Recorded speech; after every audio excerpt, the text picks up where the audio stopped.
Hello friends, welcome back to my channel. আজকে আমি তোমাদের সাথে শেয়ার করছি একটা নতুন রেসিপি। তো আজকে বানাতে চলেছি কাতলা মাছের চপ। কাতলা মাছ আমার বাড়ির বাচ্চারা সেরকম একটা পছন্দ করে না, নিশ্চয়ই তোমাদের বাড়ির বাচ্চারাও সেরকম একটা পছন্দ করে না, কিন্তু তাদেরকে খাওয়াতে তো হবেই। তাই জন্য অনেক মাছেরই তো চপ হয়, ভেবেছি যে কাতলা মাছের চপ করলে কেমন হয়, তাহলে বাচ্চারা খেয়েও নেবে আবার খেতেও টেস্টি হবে। তো প্রথমেই আমি আমার মতো কিছু ভেজিস নিয়ে নিয়েছি, তোমরা তোমাদের পছন্দের মতো ভেজিসও অ্যাড করতে পারো। তো আমি নিয়েছি একটা গোটা আলু সেদ্ধ, পেঁয়াজ কুচি, সামান্য আদা কুচি, লঙ্কা কুচি আর এক কোয়া রসুন কুচি। তো মাছের চপটা করার জন্য আমি কাতলা মাছের দুটো আবার পিস নিয়েছি, তোমরা তোমাদের পছন্দ মতো পিস নিতে পারো। তো মাছ দুটোকে আগে সেদ্ধ করে নেব নুন, লঙ্কার গুঁড়ো, হলুদ গুঁড়ো, গোলমরিচ গুঁড়ো দিয়ে। মাছটা সেদ্ধ হয়ে গেলে তারপরে মাছটাকে ছাড়িয়ে নিতে হবে কাঁটা থেকে।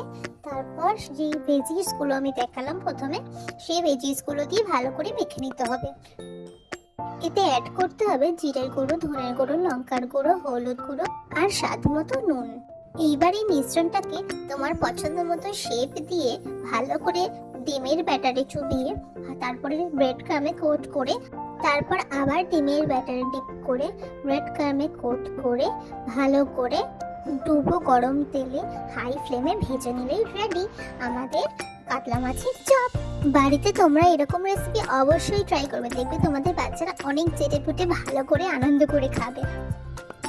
এরকম নতুন নতুন রেসিপি পাওয়ার জন্য কিন্তু অবশ্যই আমাদের চ্যানেলকে সাবস্ক্রাইব করে রাখতে হবে, বেল আইকনটা প্রেস করে রাখতে হবে, যাতে আমাদের ভিডিও আসলেই সবার আগে তোমার কাছে নোটিফিকেশন পৌঁছায়।